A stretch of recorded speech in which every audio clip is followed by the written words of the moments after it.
Welcome to all of you today's class IS 1 presentation of financial statement. But সেটি করার আগে আমি হচ্ছে যে ফ্রেমওয়ার্ক সম্পর্কে দু একটা স্লাইড একটু শেয়ার করব আর একটা জিনিস শেয়ার করব সেটি হচ্ছে কারেন্টলি কতগুলো IS ভ্যালিড আছে IFRS ভ্যালিড আছে সো গো থ্রু কুইকলি আমরা এখানে যদি দেখি যে আমাদের টোটাল IS 1973 পর থেকে 2000 পর্যন্ত মোট এক থেকে শুরু করে 41তম IS ইস্যু হয়েছিল এক নম্বরটা এখন স্টিল ভ্যালিড এবং এটি অত্যন্ত একটা I mean important IS so এটা আমাদের IS 1 এর সঙ্গে সঙ্গে আমরা দেখেছি যে হচ্ছে যে IS 2 আছে IS 3 আবার বন্ধ হয়ে গেছে সো এরকম করতে করতে টোটাল 1 থেকে 41টা IS এর ভিতর ভ্যালিড আছে 41 মাত্র 24টা কিভাবে 24টা আছে সেটি হচ্ছে 1 থেকে 10 এর ভিতরে 5টা IS ভ্যালিড আছে IS 1 IS 2 IS 7 IS 10 IS 10 sorry 8 এবং IS 10 সো এই 5টা ভ্যালিড আছে আর যেগুলো বন্ধ হয়ে গেছে যেমন IS 3 এটা হচ্ছে IS 27 এবং 28 চলে গেছে IS 4 যেটা ছিল এটা IS 16 এবং 36 এর ভিতর চলে গেছে IS 5 টা চলে গেছে IS 1 এর সাথে মার্চ করে গেছে আর হচ্ছে যে IS 30 IS 6 ছিল সেটি IS 15 চলে গেছে যদিও পরবর্তীকালে IS 15 টা আবার হচ্ছে আপনারা একটু কথা বলার সময় কাইন্ডলি হচ্ছে যে ইয়েটা অন রাখবেন আপনাদের সাউন্ড সিস্টেমটা আদারওয়াইজ এটা একটু বন্ধ করে রাখলে ভালো হয় এনিওয়ে সো IS 6 চলে গেছিল IS 15 এ পরবর্তীকালে আমরা দেখবো IS 15 ও বন্ধ হয়ে গেছে সেটা ডিফারেন্ট স্লাইডে এই স্লাইডে যদি বলি আর IS 9 যেটা ছিল আপনার accounting for research and development সেটা IS 38 এ চলে গেছে সো আমরা মোদ্দা কথায় বলতে পারি 1 থেকে 10 নম্বর IS এর ভিতরে 5টা ভ্যালিড আছে আর 5টা বন্ধ হয়ে গেছে so is it clear to you এটা কি বোঝা যাচ্ছে জি স্যার একটু বুঝতে পেরেছি স্যার ওকে তাহলে এবার আসেন IS 11 থেকে 20 এই 10টার ভিতরে 4টা IS ভ্যালিড আছে 6টা বন্ধ হয়ে গেছে ভ্যালিড কি আছে সেটি হচ্ছে এখনো কার্যকরী আছে হচ্ছে income tax IS 12 IS 16 one of the most important IS সেটা হচ্ছে plant property and equipment IS 19 employee benefit IS 20 accounting for government grants and disclosure of government assistance এটি হচ্ছে ভ্যালিড আছে বন্ধ হয়ে গেছে IS 11 যেটি হচ্ছে যে কনস্ট্রাকশন কন্ট্রাক্ট ছিল সেটি চলে গেছে IFRS 15 এর ভিতরে এবং IFRS 15 one of the most important IFRS আমরা যখন IFRS পড়াবো তখন দেখবো IS 13 টা IS 1 এর সাথে মার্চ করে গেছে এখানে কন্টেন্ট চলে গেছে IS 14 যেটা সেগমেন্ট রিপোর্টিং ছিল এই সেগমেন্ট রিপোর্টিংটা চলে গেছে IFRS 8 এ IS 15 টা যেটি আমি ওখানে দেখিয়েছিলাম যে 6 চলে আসছে IS 15 এর ভিতরে আবার IS 15 ও বন্ধ হয়ে গেছে এবং এটা আসলে কোনো IS এর সাথে মার্চ করে নাই বিকজ এই রিলেটেড IS গুলো অন্য অন্য জায়গায় আছে এই জন্য IS 15 টা বন্ধ হয়ে গেছে IS 17 যেটা লিস্ট ছিল এটা IFRS 16 এ চলে গেছে এবং IS 18 চলে গেছে হচ্ছে IS 15 এর ভিতরে IFRS 15 এর ভিতরে তার মানে IS 11 এবং IS 18 এই দুটো মিলে হচ্ছে বেসিক্যালি IFRS 15 এর ভিতরে মার্চ করেছে এখন আমাকে কেউ একজন বলেন যে এই যে এক থেকে মোট যে 20টা IS আমরা দেখলাম এখানে কয়টা ভ্যালিড আছে এই পর্যন্ত বলেন তো স্যার 9টা ভ্যালিড আছে 9টা স্যার 9টা এক্স্যাক্টলি তো দেখেন সলিড একটা আমরা আমাদের ইনফরমেশন থাকবে এটা খুব বেশি চেঞ্জ হবে না আগামী 1-2 বছরের ভিতরে খুব বেশি IS প্রজেক্ট বন্ধ হওয়ার বা সুযোগ কম সো আমরা আগামী 1-2 বছরের ভিতরে আমরা এটা ক্লিয়ার হয়ে যাব যে আসলে কতগুলো IS ভ্যালিড আছে তো 1 থেকে 20 এর ভিতর 9টা আছে এবার আমি যদি যাই পরের স্লাইডে সেটি হচ্ছে IS 31 থেকে সরি IS 21 থেকে IS 30 এর ভিতরে ভ্যালিড আছে হচ্ছে টোটাল 7টা আর বন্ধ হয়ে গেছে 3টা কি কি ভ্যালিড আছে সেটা হচ্ছে IS 21 সেটা হচ্ছে the effect of change in the foreign exchange rate মানে হচ্ছে যে আমরা যারা ইম্পোর্ট এক্সপোর্ট করি স্পেশালি তাদের জন্য এবং অনেক সময় সাবসিডি থাকলে তখন হচ্ছে ফরেন কারেন্সির সাথে আমাদের রিপোর্টিং কারেন্সি এবং আমাদের ফাংশনাল কারেন্সি রিপোর্টিং কারেন্সি এবং আমরা ট্রানজেকশনাল কারেন্সি অনেক সময় থাকে এই ডিফারেন্স গুলোর কারণে এখানে আসে সেটা আমরা এই IS টা দেখবো যখন ক্লিয়ারলি বুঝবো IS 23 যেটা বরোইং কস্ট মানে আপনারা বুঝেন যে ব্যাংক লোন বা বিভিন্ন লোনের মাধ্যমে আমরা যেটা করি সেটাকে বরোইং কস্ট বলা হয় সো বরোইং কস্টের ইস্যুটাও হচ্ছে IS 23 তে আছে IS 24 রিলেটেড পার্টি ডিসক্লোজার মানে আমাদের অর্গানাইজেশন গুলো যে বিভিন্ন ধরনের ট্রানজেকশন করি তখন দেখা যায় যে ওনারদের পরিচিত, ওনারদের আত্মীয়, অথবা আমাদের সাবসিডিয়ারি কোম্পানি, অথবা হচ্ছে যে সিএফওর পরিচিত, চেয়ারম্যানের শালা, এমডির শ্যালক, এমডির হচ্ছে ভাইরা ভাই, এরকম অনেক ধরনের রিলেটেড পার্টি থাকে, তাদের সাথে আমরা বাই সেল করে থাকি। সেই ইনফরমেশন গুলো দেওয়া জরুরি। সঙ্গে হচ্ছে যে IS 26 এটা ভ্যালিড আছে, accounting and reporting by the recruitment of benefit plan, যেটা হচ্ছে 19 দেখলাম আমরা একটা রিটায়ারমেন্ট প্ল্যান আছে, আর বেনিফিট প্ল্যান আছে 26 এটা ভ্যালিড আছে। IS 27 যেটি হচ্ছে সেপারেট ফাইন্যান্সিয়াল স্টেটমেন্ট, এটা আসলে একসময় কনসোলিডেটেড ফাইন্যান্সিয়াল স্টেটমেন্ট ছিল, পরবর্তীকালে IFRS এ আলাদাভাবে কনসোলিডেটেড ফাইন্যান্সিয়াল স্টেটমেন্ট থাকার কারণে এটা সেপারেট হয়ে গেছে। 28 যেটা আছে ইনভেস্টমেন্ট ইন অ্যাসোসিয়েট এবং জয়েন্ট ভেঞ্চার, এটা ভ্যালিড আছে। 29 financial reporting in hyper inflationary economy, like Zimbabwe, যেসব জায়গায় জিম্বাবুয়ে আছে, তারপর ভিয়েতনাম আছে, এইসব কান্ট্রিগুলোতে প্রচন্ড ইনফ্লেশন ইজ টু হাই। মানে দেখা যাচ্ছে যে একটা $1 $100 ভাঙালে হচ্ছে 2 লাখ ভিয়েতনামি ডলার পাওয়া যায়। সো এরকম হাই ইনফ্লেশন ওই ইকোনমিতে আছে। সেই ইকোনমির কিছু অ্যাকাউন্টিং নিয়ে আছে, যদিও বাংলাদেশের কনটেক্সটে এটা খুব একটা ইম্পর্টেন্ট না। বাংলাদেশ কিন্তু মোটামুটি লেভেলে আমাদের ডলারের সঙ্গে আমাদের কারেন্সির এক্সচেঞ্জটা মোটামুটি স্টেবল থাকে। সো এটা অন্য, এটা আমাদের জন্য লেস ইম্পর্টেন্ট 29। আর হচ্ছে যে তাহলে বন্ধ হয়ে গেছে হচ্ছে 22, 25 এবং 30। তাহলে আমরা প্রথম 1 থেকে 20-এর ভিতর দেখলাম মোট হচ্ছে ভ্যালিড আছে 9টা। তারপরে দেখলাম হচ্ছে 21 থেকে 30-এর ভিতর 7টা আছে, ঠিক আছে। এরপরে আমরা দেখবো হচ্ছে রেস্ট যেগুলো ছিল, মানে হচ্ছে 31 নম্বর থেকে 41, এখানে আছে আরো 8টা। সেটা কি? IS 32 ভ্যালিড আছে, IS 33 ভ্যালিড আছে, IS 34, IS 36 impairment of asset, আর IS 37, 38, 40 এবং 41 ভ্যালিড আছে। বন্ধ হয়ে গেছে হচ্ছে 31 এবং 35 এবং 39। সো অল টুগেদার যদি এটা, যেহেতু আমরা পুরো জিনিসটাই আমরা আবার দেখবো, এই কারণে আমি একটু ফাস্টার গেলাম, বিকজ আমরা আজকে টপিকস হচ্ছে IS 1, বাট আপনাদেরকে একটু জাস্ট কনসেপ্টটা দেওয়ার জন্য, ওভারঅল একটা ইনফ্রাস্ট্রাকচার দেওয়ার জন্য এটা আলোচনা করলাম। সেটি হচ্ছে IS 1 থেকে 10-এর ভিতর 5টা ভ্যালিড আছে, রেস্ট অফ 5টা অবভিয়াসলি বন্ধ হয়ে গেছে। 11 থেকে 20-এর ভিতর 4টা ভ্যালিড আছে, তারপরে 6টা বন্ধ হয়ে গেছে। সিমিলারলি 21 থেকে 30-এর ভিতর 7টা ভ্যালিড আছে, 3টা বন্ধ হয়ে গেছে। এবং 31 থেকে 41, এই 11টার ভিতরে 8টা ভ্যালিড আছে, 3টা বন্ধ হয়ে গেছে। টোটাল আউট অফ 41 IS এর ভিতরে ভ্যালিড আছে হচ্ছে 24টা। সো এটা ক্লিয়ার? আমরা কি সবাই ক্লিয়ার এই বিষয়টাতে? প্লিজ। জি স্যার, ক্লিয়ার স্যার। জি sir, clear. Okay, Salma Islam, আপনি কি শুনতে পাচ্ছেন, দেখছেন? আমরা সবাই আছি অ্যালাইন্ড? আমি মাঝে মাঝে আপনাদেরকে একটু মানে ইন্টারেক্টিভ করার চেষ্টা করি, কথা বলার চেষ্টা করি, সো দ্যাট আমরা মানে এককভাবে আমি যেন কথা না বলি, আপনারা একটু আমার সাথে থাকেন। শোনা যাচ্ছে? দেখা মানে বুঝে গেল কাজী সালমা ইসলাম? ওকে, ঠিক আছে। সো আমরা এরপরে আসবো যে IFRS এ। হ্যাঁ, IFRS এর ভিতরে আমরা দেখি 1 থেকে 17টা IFRS ইস্যু হয়েছিল, বাট 16টা ইফেক্টিভ আছে। কেন 16টা ইফেক্টিভ আছে, এটা কোশ্চেন আমাদের থাকতে পারে। সেই কোশ্চেনটা হচ্ছে যে IFRS, আমি আর ডিটেইল বলছি না, কারণ IFRS এর উপর তো আলাদা সেশন আছেই। তো আমি জাস্ট বলার জন্য বলছি 1 থেকে 17টা ইস্যু হয়েছে, বাট ইন্টারেস্টিংলি খেয়াল করেন IFRS 14 যেটা 4 যেটা, সেটা হচ্ছে কনস্ট্রাকশন কন্ট্রাক্ট। আর IFRS 17ও কনস্ট্রাকশন সরি ইন্স্যুরেন্স কন্ট্রাক্ট, মানে ইন্স্যুরেন্স কন্ট্রাক্ট স্যার। জি, ইন্স্যুরেন্স কন্ট্রাক্ট। IFRS সরি একই স্যার, দুইটা। IFRS যেটা 4 ছিল, এটা ইন্স্যুরেন্স কন্ট্রাক্ট ইস্যু করা হয়েছিল, এটা বেশ আগে 2002-3 দিকে।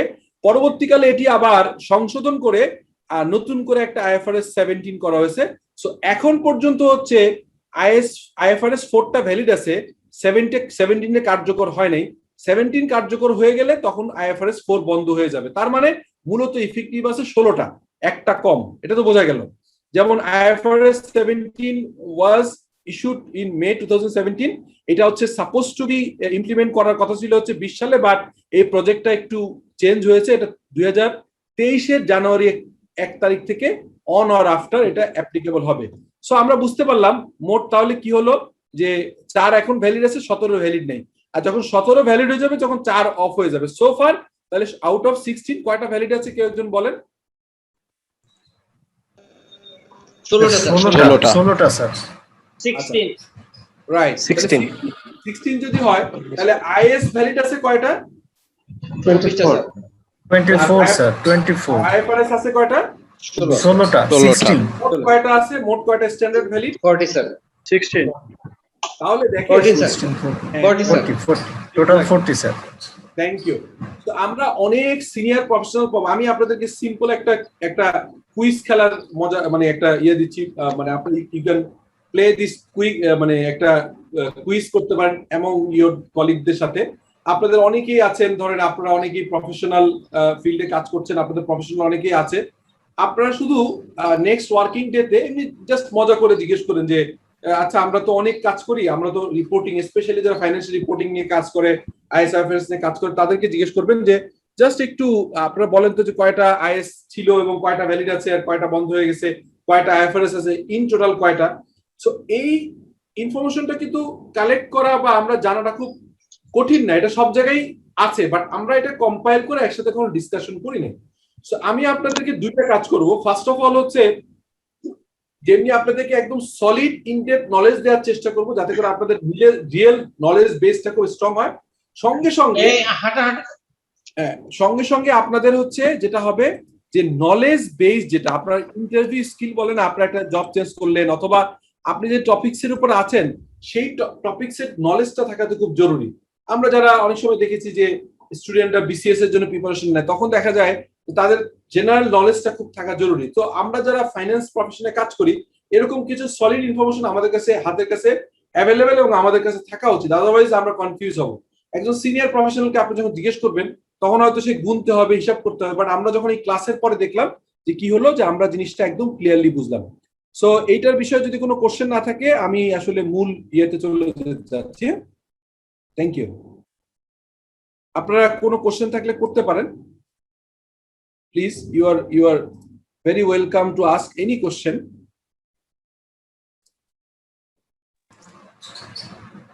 ঠিক আছে স্যার। স্যার আমরা কি লেকচার শিটগুলো তো আমরা পেয়ে যাব? আপনারা দুটো জিনিস আছে, একটা হচ্ছে আইএফআরএস এর আমাদের একদম বই আছে, হ্যাঁ, আপনারা আমার প্রেজেন্টেশন স্লাইডটা পেয়ে যাবেন কালকেই। আর আমি রিকোয়েস্ট করবো যে বাংলাদেশের কনটেক্সটে একমাত্র আমরাই, যেহেতু আলহামদুলিল্লাহ বই আমরাই করেছি, আমাদের সিএফও কোর্স থেকে আমরা কম্পাইল করে বইটা বের করছি। So I am requesting all of you to collect this IS বইটা। এটা অনেক প্রফেশনাল, আমাদের এটা তৃতীয়বার পাবলিকেশনে যেতে হয়েছে, মানে আলহামদুলিল্লাহ বাংলাদেশের মার্কেটে খুব ভালো চলেছে। তো এটা আপনারা বইটা কালেক্ট করে নেবেন। আর আমরা এইটা যেটা হচ্ছে যে ক্লাসের লেকচার, এর প্রত্যেকটাই আপনারা পেয়ে যাবেন। বইটা লুইন আমাদের ক্লাসে কোঅর্ডিনেট করছে। লুইন আছেন আপনি? লুইন প্লিজ। জি স্যার, আছি স্যার। লুইন আপনি একটু ক্লাসের শেষে আপনার নম্বর তো সবার কাছে আছে, আপনি বইটা কিভাবে কালেক্ট করবেন এটা বলে দিয়ে। হ্যাঁ আচ্ছা স্যার, আমি স্যার একটা মেল করে দেবো স্যার সবাইকে। ঠিক আছে, প্লিজ প্লিজ, হ্যাঁ প্লিজ, ভালো হয়। আমরা আসলে এইখানে অন্য ডিসকাশন করে সময়টা নষ্ট করতে চাই না, কারণ আমি চাই যে আইএসআইএফআরএস এর ইয়েটা আপনারা একটু সুন্দর করে এই সেশনটাকে আপনারা যাতে ফিল করেন যে না একটা রিয়েল সলিড নলেজ আসছে। সো আমরা ক্লাসের টাইম যেহেতু লিমিটেড, আমরা চেষ্টা করবো অপটিমাইজ ইউজ করার জন্য। আর এই ধরনের কমিউনিকেশনের বিষয়গুলো আমরা চেষ্টা করব হচ্ছে যে লুইন একটু আপনাদের সাথে করবে। সো আমি আইএস 1-এ যাওয়ার আগে আরো একটা 5 মিনিটের ডিসকাশন করতে হবে, বিকজ আসলে তো আমি ফাঁকিবাজি করতে পারবো না আপনাদের সাথে, আর আমার কোনো ইচ্ছাও নাই। যদিও নাম্বার অফ ক্লাস সিচুয়েশন, এটা এত ভাস্ট রোবাস্ট একটা এরিয়া, মানে আইএফআরএস, স্পেশালি আইএফআরএস এর এরিয়াটা এত বেশি। আমি আপনাদেরকে ছোট্ট একটা ধারণা দেই। এই যে বললাম যে 40টা আইএস এবং আইএফআরএস, আসলে অল টুগেদার এগুলোকে কি বলা হয় কেউ বলতে পারবেন? আইএস প্লাস আইএফআরএস দুটো মিলে একসাথে কি বলা হয়? আইএফআরএস। এক্স্যাক্টলি। সো এই আইএফআরএস এর মোট 40টা আইএফআরএস এর কতগুলো পেজ? এই যেমন ধরেন আমাদের এই আইএস বইটা, এই আইএস বইটা আছে না, আমরা যেটা কম্পাইল করে ছোট করেছি, দুইটা বইয়ে ভাগ করে, এরকম দুইটা ভলিউমের বইতে আমরা টোটাল নিয়ে আসছি। বাট মূল আইএফআরএস এর কত পাতার কেউ আইডিয়া আছে? কেউ বলতে পারবেন? 1000 পেজের উপরে স্যার। 1000 পেজ। Thank you. আপনি বোধহয় রিসেন্টলি আমার একটা ভিডিও দেখছিলেন নাকি? অনেক আগে থেকে একটু দেখি স্যার। ও thank you so much. So হ্যাঁ, 1000 পাতা, বুঝছেন? তাহলে 1000 পাতার যে হিসাব আমি আপনাদেরকে বলার চেষ্টা করতেছি, 1000 পাতার উপরে পড়ালেখা করে আগের ইনফরমেশন যেটা দিলাম যেমনি ভাবে আপনারা নিতে পারলেন, এবং এই ভিডিওটা আপনাদের কাছে থাকবে, প্রয়োজনে আবার রিউইন্ড করে দেখবেন। সো তেমনি ভাবেই কম্পাইল করে করে ছোট ছোট করে করে আপনাদেরকে একটু ইজি করে দেওয়ার চেষ্টা করবো, এটা আমার একটা চেষ্টা, যাতে করে তা না হলে কিন্তু আপনারা এই কোর্সে কেন আসছেন বলেন? এই কোর্সে আসার তো নিশ্চয়ই উদ্দেশ্য আছে যে আমরা এডিশনাল কিছু পাবো, তো সেই জন্য আমি চেষ্টা করবো এই 1500 পাতার জিনিসগুলোকে 2টা কোর্সে 12-12-24টা ক্লাসে আমরা আনার চেষ্টা করব। বাংলাদেশের বেস্ট যারা আইএস আইএফআরএস এক্সপার্ট আছে, যেমন হুদাবাসির একজন পার্টনার আছে বাংলাদেশের one of the best IFRS এর উপর এক্সপার্ট, তারিকুল ইসলাম, তারপরে রহমান রহমানকের সিএ ফার্মের ডিরেক্টর আছে উনি বোধহয় আরেকজন নাম, একজন নাম তারিকুল ইসলাম, আরেকজন নাম হচ্ছে তারেক কামাল, আমি নিব, আরো অনেকেই নিবে। সো আমরা চেষ্টা করব যাতে করে আপনাদেরকে এই বিষয়টাকে, ওই যে বললাম যে সাবজেক্ট অনেকগুলা, কিন্তু তার ভিতরে অ্যাটলিস্ট 5টা-6টা সাবজেক্ট আমরা খুব সিরিয়াসলি দেখবো। এনিওয়ে, এখন আরেকটা শেয়ারিং এ গেছি, এটা কি দেখা যাচ্ছে এই শেয়ারটা? জি স্যার। আচ্ছা, আইএস 1 এর যাওয়ার আগে আরো একটু 3-4 মিনিটের যে কথাটা বলতে চাচ্ছিলাম সেটি হচ্ছে ফ্রেমওয়ার্ক। আমাকে কেউ একটু বলবেন যে হোয়াট ইজ ফ্রেমওয়ার্ক? মানে যে কোনো কিছুর ফ্রেমওয়ার্ক আছে, তাই না? আপনার সব টপিকসে একটা ফ্রেমওয়ার্ক থাকে। আইএফআরএস এর ফ্রেমওয়ার্ক বলতে আমরা কি বুঝি বলবেন একটু কাইন্ডলি?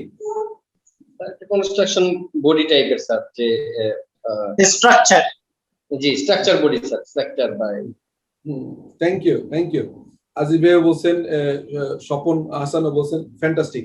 আমি যদি এটাকে এভাবে বলি, স্বপন হাসান বা এরা, যে হচ্ছে যে একটা বাউন্ডারি, এক ধরনের ক্রিকেট মাঠ আছে না, ক্রিকেট মাঠে আজকেও খেলা হচ্ছে, যদিও আজকে ভালো করতে পারছে না, এই ক্রিকেট মাঠের যে বাউন্ডারি, হ্যাঁ, এই বাউন্ডারি হচ্ছে আপনার এরিয়া, আপনার এর ভিতরেই থাকতে হবে। সো আপনার যত খেলা বাউন্ডারির বাইরে চলে গেলে 4 বা 6 হয়ে যাবে। সো এই বাউন্ডারি ইজ ইওর এরিয়া, যে যার ভিতরে আপনার স্কোপ, এর ভিতরে আপনার চলতে হবে। সো আমরা এই বাউন্ডারি বলতে পারি হচ্ছে কনসেপচুয়াল ফ্রেমওয়ার্ক। তার মানে আমরা যত আইএস আইএফআরএস নিয়ে ডিসকাশন করব, তার একটা লিগ্যাল ফ্রেমওয়ার্ক, স্ট্রাকচার বা একটা বাউন্ডারি হচ্ছে কনসেপচুয়াল ফ্রেমওয়ার্ক। তাহলে কনসেপচুয়াল ফ্রেমওয়ার্ক সম্পর্কে আমাদের একটা বেসিক লেভেলের ধারণা হয়ে গেল।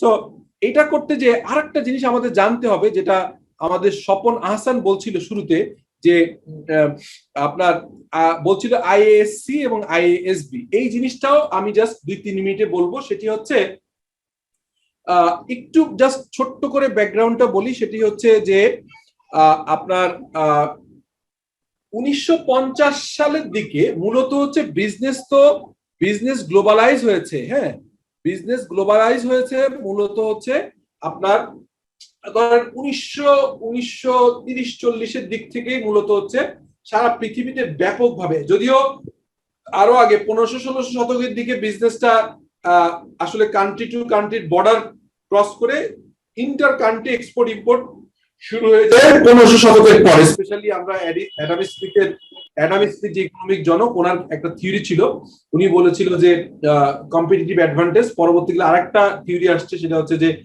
Absolute advantage theory. সেটা হচ্ছে অন্য কারণে। সেই কথাটা ছিল এরকম যে বাংলাদেশ যদি রাইস উৎপাদনে খুব ভালো হয়, বাংলাদেশের মাটি যদি উর্বর হয় রাইস উৎপাদনে, আর রাইস যদি প্রয়োজন হয় আমেরিকার, তাহলে বাংলাদেশ থেকে আমেরিকার রাইস ইম্পোর্ট করবে, যেহেতু বাংলাদেশের কস্ট অফ প্রোডাকশন কম, লেবার কম। অথবা বাংলাদেশে যদি গার্মেন্টস প্রোডাক্ট তৈরি করার লেবার কস্ট কম হয়, সো বাংলাদেশের গার্মেন্টস তৈরি হবে, প্রোডাক্ট এগুলো আমেরিকা ইম্পোর্ট করবে। আর আমেরিকার থেকে আমরা যদি কম্পিউটার, ল্যাপটপ থেকে শুরু করে হাইটেক যে প্রোডাক্ট গুলো আছে, হাই এন্ডের গাড়ি, ইভেন আমাদের যে ইয়েগুলো আসে, আমাদের যে বিমানগুলো আসে, কার্গো বিমান এবং হচ্ছে আমাদের যেটা আমরা বোয়িং যে ফ্লাইট গুলো ইউজ করি আমাদের, সেগুলো আমাদের তৈরি করার মতো টেকনোলজি আমাদের নাই। সো সেখান থেকে এটা আমরা ওখান থেকে ইম্পোর্ট করব। মানে যে দেশের যা তৈরি করার এক্সপার্টাইজ আছে, যেমন আমি যদি বলি Swapan Ahsan is very good, সে ধরেন লেটস আমি তাকে ধরলাম সে হচ্ছে কোম্পানি অ্যাক্টে খুব ভালো, আর আমি ধরে নিলাম যে আব্দুল আজিজ ভাই উনি হচ্ছে আইএস আইএফআরএস এ ভালো। এখন স্বপন হচ্ছে যে আব্দুল আজিজ ভাইকে পড়াবে হচ্ছে কোম্পানি অ্যাক্ট, আর মানে পড়াবে মানে হেল্প করবে, আর আব্দুল আজিজ ভাই হেল্প করবে স্বপনকে হচ্ছে আইএস আইএফআরএস। সো এইটা করতে যে এই কারণে বিজনেসটা বেড়ে গেছে। আর বিজনেস বেরোনোর বড় হওয়ার কারণেই ছোট অর্গানাইজেশন যদি হয়, ধরেন আমি এই যে আবু সাইদ আছে, অথবা আবু সাইদ একটা নিজে ব্যবসা করলো, বা আমি একটা নিজে দোকান দিলাম, সো আমি নিজেই দোকানে বসি। নিজে দোকানে বসলে কি হয়, দিন শেষে কত টাকা সেল হচ্ছে আমি তুলে রাখতেছি, হিসাব রাখতেছি, ইভেন যদি হিসাব ভুলেও যাই, আমি 10টা আইটেম সেল করছি, 8টা রেকর্ড করছি, 2টা করি নাই, সো আমার ক্যাশ মিলালে দিন শেষে মিলাতে পারবো। এবং আমি জানি যে আমি প্রতিদিনই আমি দোকানে থাকি, সো এখানে ব্যালেন্স শিট ইনকাম স্টেটমেন্ট করাটা অতটা জরুরি না। কিন্তু বিজনেস যখন বড় হয় তখন ওনারদের ইনভলভমেন্ট আস্তে আস্তে কমে। যত বড় অর্গানাইজেশন তত ওনারদের হচ্ছে নিটিগিটিতে যে কাজ করার সুযোগ কম থাকে, তখনই ফাইন্যান্সিয়াল রিপোর্টিং ইম্পর্টেন্ট হয়ে যায়। ফাইন্যান্সিয়াল রিপোর্টিং যখন ইম্পর্টেন্ট হয় তখনই আমরা কিভাবে রিপোর্টিংটা বিজনেসের যে, আমি আপনাদেরকে আগেও বলেছি আবারও বলি, সেটা হচ্ছে বিজনেসের যে ল্যাঙ্গুয়েজ, বিজনেসের ভাষা, বিজনেস যে, ধরেন আমরা যে কথা বলছি, আমি বাংলায় কথা বলছি, মাঝে মাঝে ইংরেজি টার্মিনোলজি বলছি, সো আমার ল্যাঙ্গুয়েজ হচ্ছে বাংলা, সাম ইংলিশ মিক্স আছে, ইংরেজি আমি মিক্স করে কথা বলছি। সো হিউম্যান বিং এর নিশ্চয়ই একটা ল্যাঙ্গুয়েজ আছে, সো বিজনেসের একটা ল্যাঙ্গুয়েজ আছে। এই বিজনেসের ল্যাঙ্গুয়েজটা কি, কি বিজনেসে কি ল্যাঙ্গুয়েজে বিজনেস কথা বলতে পারে, কেউ একজন বলতে পারবেন? Sir IFRS is. ঠিকই আছে, বাট আমরা যদি বলি যে অ্যাকাউন্টিংটা, রিপোর্টিং কেন, হ্যাঁ অবশ্যই স্যার অ্যাকাউন্টিং, জি। লাভ করলো কি লস করলো, লোন আছে কি নাই, এই কথা তো বিজনেস হিসেবে আপনাকে কানে কানে বলতে পারছে না। সো বিজনেসের একটা পিকচার বোর্ড মিটিং এ এজিএম এ যে প্রকাশ করা হচ্ছে, ওইটা হচ্ছে বিজনেসের ল্যাঙ্গুয়েজ। আচ্ছা, তাহলে যদি অ্যাকাউন্টিংটা ল্যাঙ্গুয়েজ হয়, তাহলে আইএস আইএফআরএস কে আমরা বলতে পারি অ্যালফাবেট। যে ল্যাঙ্গুয়েজটা লিখবো কোন ভাষায়, আমি বাংলা লেখার সময় অ ক খ ছাড়া তো বাংলা লিখতে পারবো না, বাংলা বলতে পারবো, বাট যখন লিখবো তখন তো আমি বলতে গেলে তো বলতে পারবো, একজন অশিক্ষিত লোক বাংলা বলতে পারে, কিন্তু যখন শুদ্ধ বাংলা বলতে হয় তখন আমার অ ক খ হয়। সো অ্যাকাউন্টিংটা বিজনেসের, বিজনেস নলেজ না থাকার পরও হয়তো অ্যাকাউন্টিংটা বুঝতে পারবে, কিন্তু যখন রিপোর্টিং হবে তখন কিন্তু আপনাকে এক্সপার্ট হইতে হবে। So it is like that, যে আমরা যে আইএসআইএফআরএস শিখছি, it is a alphabet of accounting, আর অ্যাকাউন্টিং হচ্ছে ল্যাঙ্গুয়েজ অফ বিজনেস। সো কোনোভাবে এটা কি কম ইম্পর্টেন্স দেওয়ার সুযোগ আছে? শরীফুদ্দিন ভাই আছে? না না, কোনোভাবে সুযোগ নেই, সুযোগ নেই। আচ্ছা, তো সেটার জন্যই এখন যখন বিজনেস গুলো সারা পৃথিবীতে ছড়িয়ে যাচ্ছিল, তখন মনে করা হলো যে আমেরিকাতে একজন একটা অর্গানাইজেশন বাকিতে সেল করলে সে বলছে অ্যাকাউন্টস রিসিভেবল। হ্যাঁ, ধরেন আমেরিকাতে এক ভদ্রলোক 10 লাখ টাকার বাকিতে মাল বিক্রি করছে মিস্টার এক্স এর কাছে, তাহলে সেকে এই মিস্টার এক্স কে বলছে অ্যাকাউন্ট রিসিভেবল।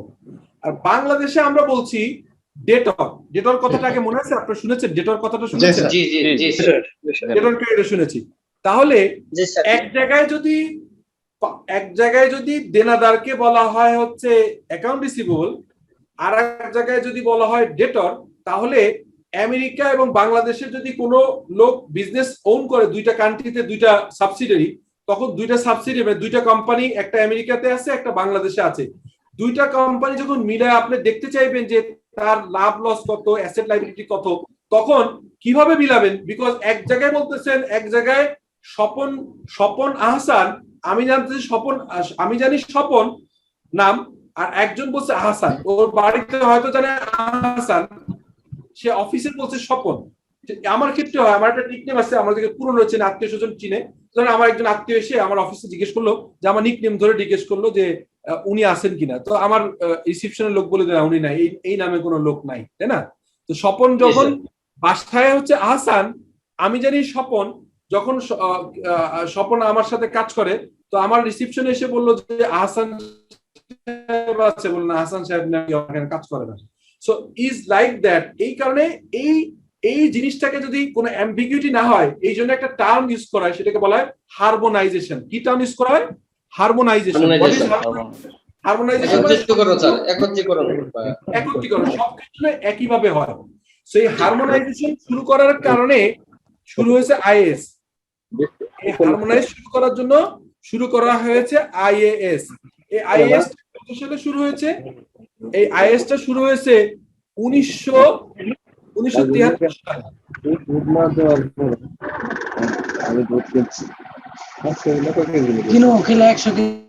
স্যার একটু মিউট করে দিন। হ্যাঁ, আমি মিউট করেছি। জি, থ্যাংক ইউ। তো আপনারা কথা বললে আনমিউট করে নিয়ে,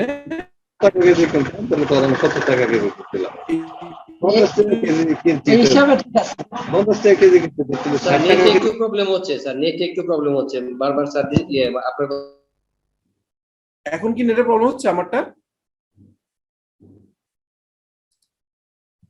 এখন ঠিক আছে আমাকে আমাকে শোনা যায় তো? আপনারা শুনছেন তো না? জি জি স্যার স্যার এখন ঠিক আছে স্যার।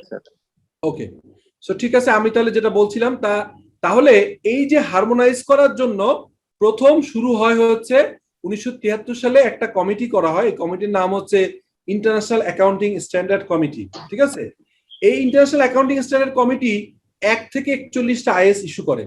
ঠিক আছে, এরপরে 2000 সালে এসে মানুষ তো সময়ের সাথে পরিবর্তন হয়, তাই না? পৃথিবীর সবকিছু পরিবর্তন হয়, আস্তে আস্তে সবকিছু মডার্ন হয়, ইমপ্রুভ হয়।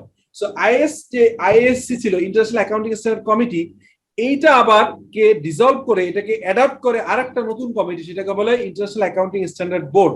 কেন ইন্টারন্যাশনাল অ্যাকাউন্টিং স্ট্যান্ডার্ড বোর্ড করার প্রয়োজন হয়? তখন 2000 সাল পর্যন্ত সারা পৃথিবীতে অ্যাকাউন্টিং আইএফআরএস বা তখন তো আইএফআরএস ছিল না, ছিল আইএএস।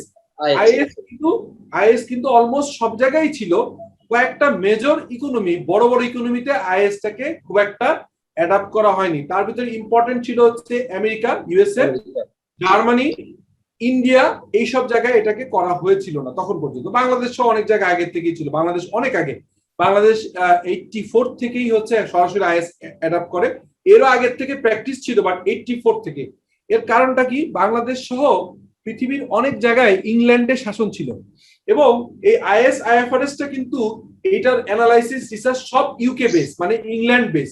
তো যেহেতু আমরা একটা কলোনি ছিল, ব্রিটিশ কলোনির যত জায়গায় ধরেন কানাডা সহ সারা পৃথিবীর almost more than 50% of the world economy এটা কন্ট্রোল হতো হচ্ছে কোন জায়গা থেকে?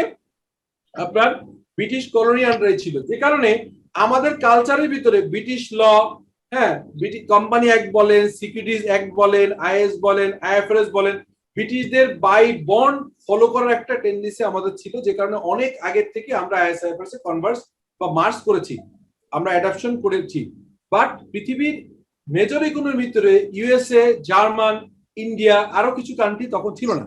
সো তখন 2000 সালের দিকে নতুন একটা কনসেপ্ট আসলো যে সারা পৃথিবীকে সবই আইএফআরএস এ নিয়ে আসতে হবে। তখন ইউএসএ তে যে ছিল এটা বলা হয় এফএএসবি, আপনারা নাম শুনেছেন, FASB, financial standard financial accounting standard board, FASB ছিল। ঠিক আছে, এই এফএএসবি ধারণাগুলো কিছু কিছু আইএস নিল, আর আইএস এর ধারণাও এফএএসবি নিল, নিয়ে নতুন করে তারা অনেকগুলো জয়েন্ট প্রজেক্ট করলো। তখন এই আইএএসসি কনভার্ট হয়ে গেল আইএএসবি। এই আইএএসবি এরপর থেকে আর নতুন করে আইএস ইস্যু করে না, নতুন করে করা শুরু করলো কি? কেউ একজন বলবেন? আইএফআরএস। সো আইএফআরএস 1 2 3 4 এরকম করলো। আর আইএস গুলো যেগুলো বন্ধ হয়ে যাচ্ছে ওটা আর ফার্দার ইস্যু করা হচ্ছে না। সো আমরা এই ক্লাসের শুরুতেই দেখলাম 1 থেকে 41টা আইএস, 41 নম্বর আইএস চলে আসছিল 2000 সালের দিকে, 1999 সালে আসছে।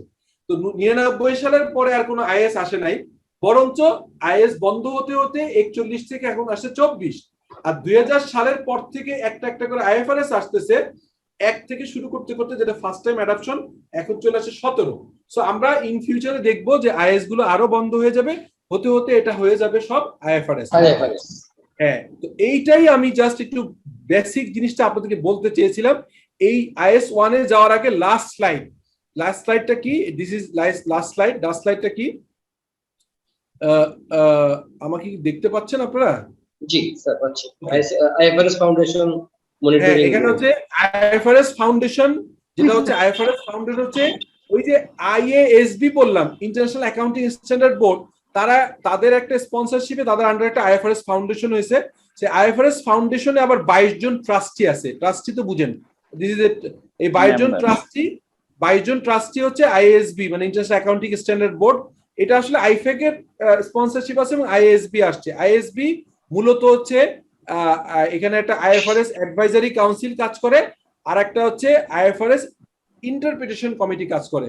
সো এখন যতগুলো আইএফআরএস আছে, মোট 40টা ভ্যালিড, 24টা আইএস এবং 16টা আইএফআরএস, এই টোটাল জিনিসটাই কন্ট্রোল করছে, এটাকে রেগুলেট করছে, মনিটর করছে হচ্ছে আইএএসবি, এবং সাপোর্ট করছে হচ্ছে আইএফআরএস অ্যাডভাইজারি কাউন্সিল আর হচ্ছে যে আইএফআরএস ইন্টারপ্রিটেশন।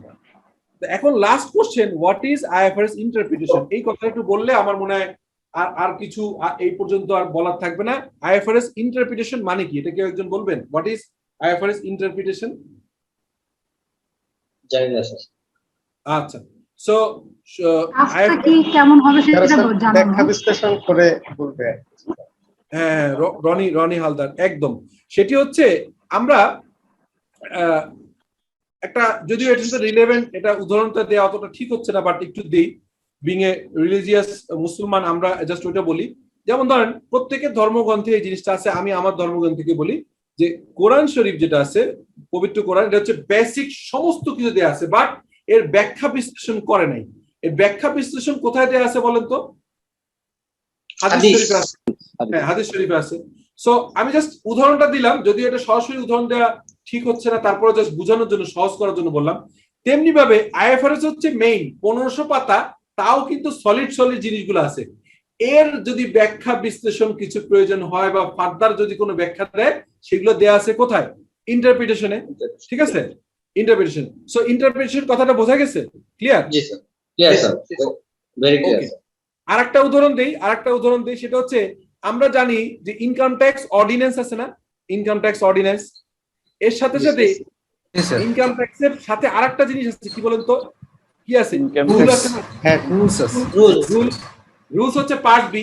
সো জি, মেইন ইনকাম ট্যাক্স অর্ডিন্যান্সে সলিড বলা আছে, এর ব্যাখ্যা বিশ্লেষণ দেয়া আছে ইনকাম ট্যাক্স রুলসে। Rules, right. সো এখন আপনারা ক্লিয়ার। সো ফার যেটুকু আমি দেখালাম একদম বেসিক লেভেলে, এইটা আপনারা কোনোভাবে ভুললে চলবে না। আমি ভুললে খুব মন খারাপ করব, কারণ আমি যথেষ্ট স্লো করে সুন্দর করে বলেছি। সো আমি কি আশা করতে পারি যে যত অ্যাডভান্স হবেন, অনেক কিছু অ্যাডভান্স শিখবেন, কিন্তু এই বেসিক ইনফরমেশন গুলো কি কি, যেমন কতগুলো আইএস ভ্যালিড আছে, কতগুলো আইএফআরএস ভ্যালিড আছে, আইএফআরএস ফাউন্ডেশন কি, আইএএসসি কি ছিল, আইএএসবি কি আছে, তারপরে হচ্ছে যে ইন্টারপ্রিটেশন কি, হ্যাঁ, এই জিনিসগুলো কি একদম আমি আশা করতে পারি না যে আপনারা ভুলবেন না, এটা আশা করা যায় ইনশাআল্লাহ স্যার, ভুলবো না স্যার। ইনশাআল্লাহ স্যার। ইনশাআল্লাহ। সো আমি তাহলে ওকে, তাহলে এখন আমরা মেইন, অনেকক্ষণ পরে আপনাদেরকে যেটা চাচ্ছিলাম, অলরেডি প্রায় 45 মিনিট ক্লাসে, আমি ভাবছিলাম 10-15 মিনিটে বলবো, বাট আমার একটা প্রবলেম আছে, হচ্ছে আমি কাউকে কোনো কিছু ক্লিয়ার না করে, একজন মানুষের যদি এটা ক্লিয়ার না হয়, আমি এটা যেতে পারি না। এটা আমার একটা, বলতে পারেন যে এই কারণে আমার ক্লাস সংখ্যাও বেড়ে যায়, করার নেই। যদি আপনারা এনজয় করেন, আপনাদের ভালো লাগে, তাহলে আমার কোনো আপত্তি নেই যে ক্লাস সংখ্যা বাড়ানোর জন্য। এখন আমরা Yes, sir, খুব ভালো লাগছে।